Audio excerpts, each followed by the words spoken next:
काय मागणी केली आहे ते काय मागणी? बघा, संविधानातील कलम 44 अंतर्गत अ, प्रत्येकाला, प्रत्येक राज्यात प्रत्येक नागरिकाला समान कायदा असला पाहिजे. त्याला सगळे नियम असले पाहिजे.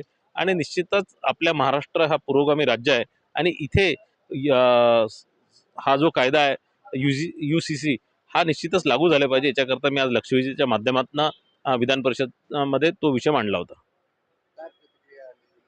विधान परिषदेमध्ये ज्यावेळेस मी हा प्रश्न मांडला त्यावेळेस विधान परिषदेच्या उपसभापती नीलमताई गोरे यांच्या माध्यमातून राज्य सरकारला सांगण्यात आलं की त्यांनी या अधिवेशन संपायच्या आधी या संदर्भातलं एक ज्ञापन किंवा या संदर्भातली माहिती सभागृहापुढे आणावी आणि पुढच्या अधिवेशनात हा कायदा येण्याकरता सगळा कायदेशीर प्रक्रिया पूर्ण करावी. आपले सहयोगी पार्टी एनसीपी आहे ते असंतुष्ट आहे त्याच्याबद्दल.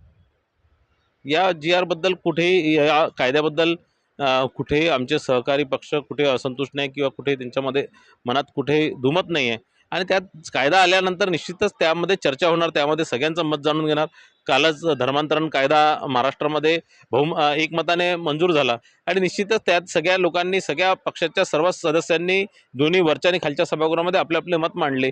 त्यात काय चांगलं आहे तेही त्यांनी सांगितलं, काही त्रुटी असतील तेही त्यांनी सांगितलं. त्याच प्रकारे हा जो कायदा आहे समान नागरी कायदा, या संदर्भातही जे चर्चा होणार, सगळ्या याच्यावर चर्चा होऊनच कायदा त्यामध्ये बनणार आहे. सगळ्यांचं मत जाणून घेऊनच यामध्ये कायदा त्या संदर्भात बनणार आहे. ज्या प्रकारे एनटी कनॉलॉजी लॉ पास झाला दोन्ही सदनामध्ये ते अशा प्रकारे एनसीपी पण पास होणार. 100% ज्या प्रकारे बहुमताने हे धर्मांतरण कायदा दोन्ही सभागृहामध्ये मंजूर झाला, त्याच प्रकारे समान नागरी कायदाही जो सर्वांसाठी सर्वांना समान न्याय देणारा कायदा आहे, तोही त्याच प्रकारे दोन्ही सभागृहात. त्याचा काय फायदा होणार?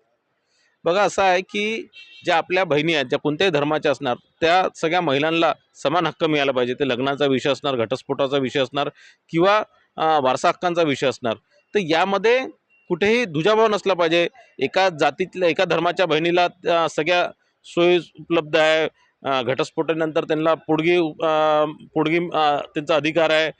बाकी जे वंश परंपरेतनं आलेल्या प्रॉपर्टीमध्ये त्यांचा अधिकार आहे. पण दुसरीकडे मुस्लिम बहिणींना कुठेही तो अधिकार नाही आहे. डिवोर्स झाल्यानंतर, त्यांना तलाक झाल्यानंतर त्यांना कुठेही पैसे मिळण्याची किंवा काही मदत मिळण्याची कुठेही त्या कायद्यामध्ये नमूद नाही आहे. किंवा त्यांच्या वडिलोपार्जित ज्या प्रॉपर्टी आहेत, ज्या जमिनी आहेत, त्यामध्ये कुठे त्यांना काही हिस्सा मिळणार हे कुठे नमूद नाही आहे. आणि म्हणून एक कायदा असा आला पाहिजे ज्यात या सगळ्या आमच्या बहिणींचेही रक्षण झाले पाहिजे, त्यांच्या हक्काचंही रक्षण झालं पाहिजे.